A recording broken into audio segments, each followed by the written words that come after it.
So এখানে আমরা একটা সার্কিট দেখতে পাচ্ছি এবং কোয়েশ্চেন ওয়াইজ হচ্ছে আমাদের নোডাল অ্যানালাইসিস ইউজ করে আই নোডের ভ্যালুটা আমাদেরকে বের করতে বলা হয়েছে এবং প্রত্যেকটা রেজিস্ট্যান্সের অ্যাক্রসে কি পরিমাণ পাওয়ারটা ডিসিপিট হচ্ছে সেটা আমাদেরকে বের করতে বলা হয়েছে। সো দেখা যাক।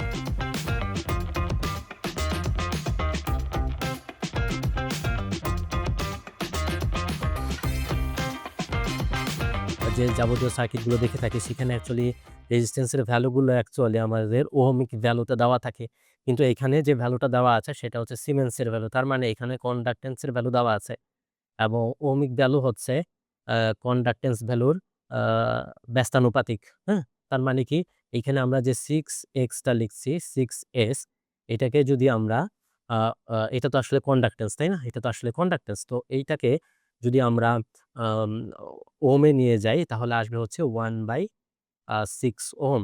সিমিলারলি 3s যেটা সেটাকে আমরা লিখতে পারবো 1/3 ওহম। তারপরে হচ্ছে 5s এইটাকে আমরা লিখতে পারবো হচ্ছে 1/5 ওহম। সো এখন আমাদের একটু সার্কিটটা রিড্র করা উচিত। হ্যাঁ? তো আমরা একটু সার্কিটটা রিড্র করি।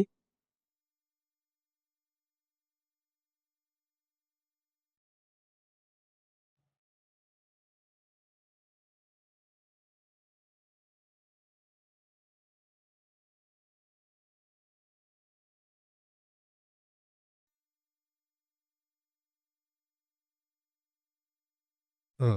সো আমাদের কিন্তু সার্কিটটা রিড্র করা হয়ে গেল। হ্যাঁ? তো এখন আমাদের কাজটা কি? আমাদের কাজ হচ্ছে এখানে আমরা নোডাল এনালাইসিস যেহেতু ইউজ করব, সো আমরা একটু নোডগুলোকে আইডেন্টিফাই করি। হ্যাঁ? এইটা আমরা নোড ধরছি A, এটাকে আমরা নোড ধরছি B, এটাকে আমরা নোড ধরছি C। কেমন? আচ্ছা। সো এখন দেখি আমাদের অ্যাকচুয়ালি সুপার নোড তৈরি হয়ে গিয়েছে। এই A এবং B টা হচ্ছে কি এই যে A এবং B, A এবং B ২ টা কিন্তু সুপার নোড ফর্ম করছে। হ্যাঁ? সুপার নোড ফর্ম করছে। আর তো কারণ কি? ২ টা নন রেফারেন্স নোডের মাঝখানে আপনার হচ্ছে একটা ১০ ভোল্টের সোর্স এখানে এড করা হয়েছে। সো এখানে একটা সুপার নোড তৈরি হয়েছে। সো আমরা যদি তার মানে আমরা এখানে কনসিডার করতে পারবো A এবং এই যে A এবং হচ্ছে এই D, হ্যাঁ? এই A এবং B এই ২ টা নোড কিন্তু অ্যাকচুয়ালি ইকুয়াল। হ্যাঁ? এই ২ টা নোড অ্যাকচুয়ালি ইকুয়াল। মানে সেইম আরকি। হুম? কেন? কারণ হচ্ছে এখানে আমার একটা ভোল্টেজ সোর্স রয়েছে। সো আমরা একটু চিন্তা করি তাহলে আমরা একটু ইয়াগুলো করি। তাহলে A আর B নোডের জন্য যেহেতু সুপার নোড তৈরি হয়েছে, তো সুপার নোডের জন্য আমরা সার্কিটটা যদি চিন্তা করি, ফর সুপার নোড যদি তার মানে সুপার নোডের জন্য এটা হচ্ছে A এবং B হলো কি আমাদের A এবং যে B, A এবং B এই ২ টা পয়েন্ট সেম হয়ে যাচ্ছে। সো আমরা একটু সার্কিটটা আঁকি। তো যে ২ টা ভোল্টেজ সোর্সের জায়গায় আমরা হচ্ছে শর্ট করে দিব। এই যে এটা হচ্ছে আমাদের A নোড আর এইটা হচ্ছে আমাদের কি B নোড। এই যে শর্ট করে দিলাম।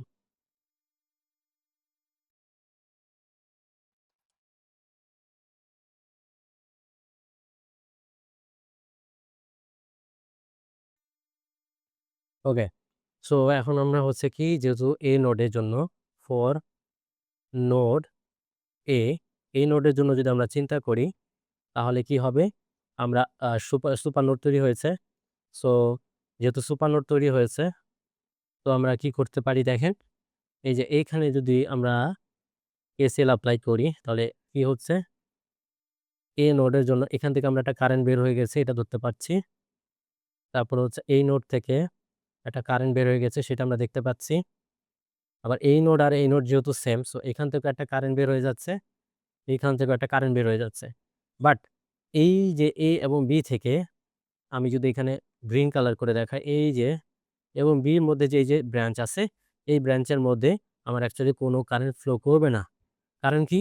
A এবং B এই ২ টা হচ্ছে আমাদের সুপার নোড এবং in between the super nodes no current will flow. মানে সুপার নোডে এক মানে আপনার সুপার নোডের মধ্যবর্তী যে ব্রাঞ্চ গুলো থাকে, সে ব্রাঞ্চের মধ্য দিয়ে অ্যাকচুয়ালি কোনো কারেন্ট ফ্লো করে না। সো আমরা এই লাইনটাকে কনসিডারেশন এ নিয়ে আসবই না। সো আমরা এখন এটার জন্য যদি আমরা আ মানে ইকুয়েশনটা লিখি তাহলে কি আসবে? আমরা সিমিলারলি A নোডের জন্য আমরা ধরে নিলাম VA ভোল্টেজ, B নোডের জন্য VB এবং C নোডের জন্য ধরে নিলাম ভোল্টেজটা হচ্ছে VC। সো এখানে আমরা যদি লিখি তাহলে এটার মধ্যে যে কারেন্টটা যাচ্ছে VA minus 0 that means VA divided by এই রেজিস্ট্যান্সটা হচ্ছে 1/6 প্লাস এখান দিয়ে একটা কারেন্ট বের হয়ে যাচ্ছে যেটা হচ্ছে 2 অ্যাম্পিয়ার প্লাস এটার মধ্যে দিয়ে তো কোনো কারেন্ট যাবে না, গেল। তাহলে এইটুকু নোডের জন্য আমার কাজ শেষ। আবার এই নোড সেম। সো এই ক্ষেত্রে কি করতে হবে? এই নোডের জন্য আমাকে আলাদা করে হিসাব করতে হবে যেহেতু সুপার নোড তৈরি হয়েছে এবং A আর B they are equivalent nodes. তাহলে এখানে কি হবে? এটা হচ্ছে VB মাইনাস 0 তার মানে VB ডিভাইডেড বাই এই রেজিস্ট্যান্সটা দ্যাট মিনস 1/5 প্লাস এখানে আরেকটা ব্রাঞ্চ রয়ে গেছে। So VB minus VC। So VB minus VC divided by এই রেজিস্ট্যান্সটা দ্যাট ইজ 1/3 আল্টিমেটলি 0। সো এটাকে যদি আমি একটু মডিফাই করে লিখি আসবে হচ্ছে 6VA plus 2 plus 5VB plus 3VB minus 3VC is equal two 0। Ultimately 6VA plus 8VB minus 3VC is equals to -2। এইটা হচ্ছে আমার ১ নাম্বার নোডে। আচ্ছা, এরপর যেহেতু আমার কি হয়েছে, এই মেইন সার্কিটের দিকে আমরা তাকাই। মেইন সার্কিটে এখানে আমরা ধরেছিলাম অ্যাকচুয়ালি VA ভোল্টেজ, এটাকে আমরা ধরেছিলাম VB। এই এই এই VA ভোল্টেজ মানে কি? এই পয়েন্ট আর এই পয়েন্টের অ্যাক্রসে ভোল্টেজ। কারণ আমরা VA যেটা বলেছিলাম সেটা হচ্ছে কি, এই VA যেটা সেটার এক প্রান্ত হচ্ছে A নোড, আরেক প্রান্ত হচ্ছে reference node. So reference node কোনগুলা? এই যে এখানে যেগুলা আছে সেগুলা হচ্ছে রেফারেন্স নোড। সো আমরা কি বলতে পারছি যে এই প্লাস মাইনাস VA এইটা, আর এটা হচ্ছে প্লাস মাইনাস VB।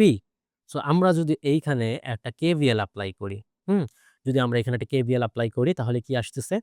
এখানে আমাদের যেটি আসবে সেটি হচ্ছে আ দেখেন এই ডিরেকশনে যদি আমি আগাই KVL এপ্লাই করি তাহলে এই VA এর মাইনাস পয়েন্টে ঢুকছে। সো এখানে মাইনাস VA, তারপর 10 ভোল্টের প্লাস পয়েন্টে ঢুকছে সো +10, আর VB এর প্লাস পয়েন্টে ঢুকছে so plus V ultimately 0। So আমরা বলতে পারি হচ্ছে VB। সো আমরা কি লিখতে পাচ্ছি? VB সরি এখানে আমি একটু তাহলে কি লিখতে পাচ্ছি? এটা একটু মুছে দেই। আ লিখতে পাচ্ছি হচ্ছে -VA plus VB plus 10 is equal two 0। মানে ইকুয়েশনটাকে একটু এভাবে লিখলাম আরকি, আরেকবার লিখলাম। সো তাহলে আমরা কিভাবে লিখতে পাচ্ছি? এটাকে আমরা ওই পাশে নিয়ে যাই। VA minus VB ultimately 10। So এইটা হচ্ছে আরেকটা ইকুয়েশন। হুম? এখন আমরা কি করব? এই নোডের জন্য বা সুপার নোডগুলোর জন্য আমার চিন্তা করা হয়ে গেছে। এখন আমি সি নোডে আবার হচ্ছে KCL এপ্লাই করব। ঠিক আছে? KCL যদি এপ্লাই করি সি নোডের ক্ষেত্রে আমরা এখানে লিখি। তো 4 নোড সি নোডের জন্য যদি আমি KCL এপ্লাই করি তাহলে এখানে একটা ব্রাঞ্চ আছে। এই যে এখানে একটা ব্রাঞ্চ আছে। এই ব্রাঞ্চ, এই ব্রাঞ্চের মধ্যে দিয়ে 2 অ্যাম্পিয়ার কারেন্ট ঢুকছে। এখানে একটা ব্রাঞ্চ আছে। আমরা ধরে নিব কারেন্ট বের হয়ে যাচ্ছে। এই ব্রাঞ্চের মধ্যে দিয়ে আবার কারেন্ট ঢুকছে। এই ৩ টা ব্রাঞ্চই আছে। সো আমরা কিভাবে লিখতে পারি? তো যে আগে হচ্ছে আমরা আউটগোয়িং কারেন্টটা লিখি। So VC - VB divided by এই resistance that means 1/3 is equal to কি পরিমাণ ইনকামিং কারেন্ট হচ্ছে 2 অ্যাম্পিয়ার প্লাস হচ্ছে 4 অ্যাম্পিয়ার। আল্টিমেটলি চলে আসলো কত? 3VC 3VC - 3VB is equal two 6। Ultimately আসলো হচ্ছে -3VB plus 3VC is equal two 6। এইটা হচ্ছে আমাদের ৩ নাম্বার ইকুয়েশন।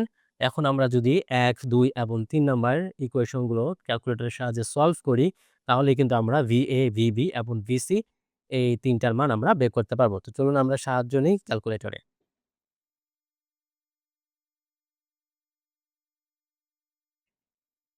সো আমরা যদি ক্যালকুলেটরের সাহায্য নেই তাহলে V এর ভ্যালু চলে আসছে হচ্ছে 4.9 ভোল্ট। VB এর ভ্যালু চলে আসছে -5.09 ভোল্ট এবং VCর ভ্যালু চলে আসছে -3.09 ভোল্ট। ঠিক আছে? সো আমাদেরকে বের করতে বলা হয়েছিল কি? আমরা যদি সার্কিটে একটু খেয়াল করি, বলা হয়েছিল I নোডের ভ্যালুটা বের করতে। I নোডটা ছিল হচ্ছে আমার এই রেজিস্ট্যান্সের মধ্য দিয়ে যেটা যায় সেটাই কিন্তু ছিল I নট, বা এই যে এখানে আমরা দেখতে পারি এই যে মেইন সার্কিটটা আমরা খেয়াল করি, এই সার্কিটটা। হ্যাঁ? মেইন সার্কিটের জন্য যদি আমরা খেয়াল করি এটাই ছিল I নোড। সো I নোডটা হচ্ছে তাহলে কারেন্টের ভ্যালুটা আমরা কিভাবে বের করতে পারি? Voltage divided by resistance. So I naught যদি আমি বের করি আই নট যদি আমি বের করি সো আই নট ইজ একটু ভালো করে লিখি।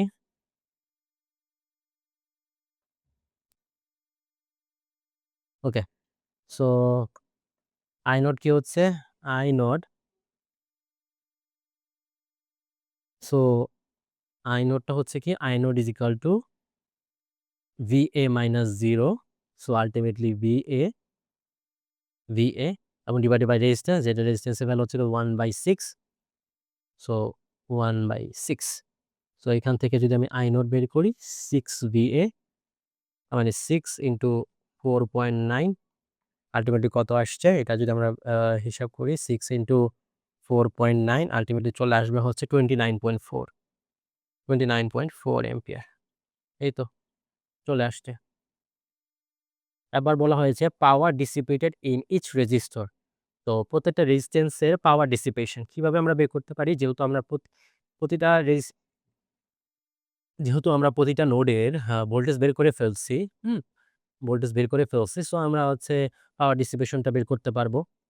যদি আমরা বলি যে এই যে 1/6 ওহম বা 6s এটার মধ্যে দিয়ে কি পরিমাণ পাওয়ার ডিসিপেশন হচ্ছে? দ্যাট মিনস পাওয়ার ডিসিপেশন আমরা এখন পাওয়ার ডিসিপেশন ক্যালকুলেশন করব। পাওয়ার ডিসিপেশনস পাওয়ার ডিসিপেশন আ থ্রু 6s এটাকে যদি আমরা বের করি পাওয়ার ডিসিপেশন কত? আমরা জানি P = V²/R তো 6s কিন্তু এই যে এই পয়েন্ট আর এই পয়েন্টের অ্যাক্রস এর যে ভোল্টেজটা সেটা বের করতে হবে। V²/R তার মানে 6s মানে কি 1/6 ওহম V²/R তার মানে এই পয়েন্ট আর এই পয়েন্টের অ্যাক্রস এর voltage that means VA - 0 whole square V²/R এটাই ছিল আসলে formula. So VA² divided by R, R হচ্ছে কত? R হচ্ছে 1/6 সো 1/6 ওহম V²/R সো আমরা যদি করি তাহলে এখানে কত আসে? 6VA² মানে 6 ইন্টু 4.9 হোল স্কয়ার তাহলে চলে আসবে হচ্ছে 144.06 ওয়াট। এই পরিমাণ পাওয়ার ডিসিপেশন হচ্ছে থ্রু 6s। আচ্ছা, এরপর আমরা যদি 5s এর জন্য চিন্তা করি তাহলে হচ্ছে পাওয়ার ডিসিপেশন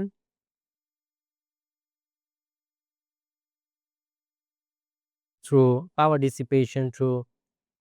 5s তাহলে 5s এর অ্যাক্রস এর ভোল্টেজ কত?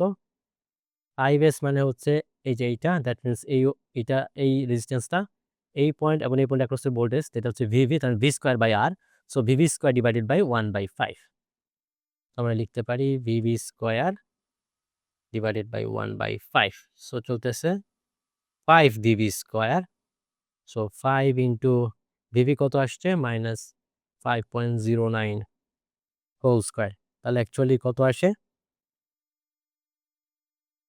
চলে আসতে হচ্ছে 129.54 ওয়াট। তো এরপরে বাকি রইল হচ্ছে কি 3s এরটা। তো 3s মানে হচ্ছে 1/3 ওহমের। সো এটার অ্যাক্রস এ ভোল্টেজ কত? VB - VC। তাহলে আমরা লিখি পাওয়ার ডিসিপেশন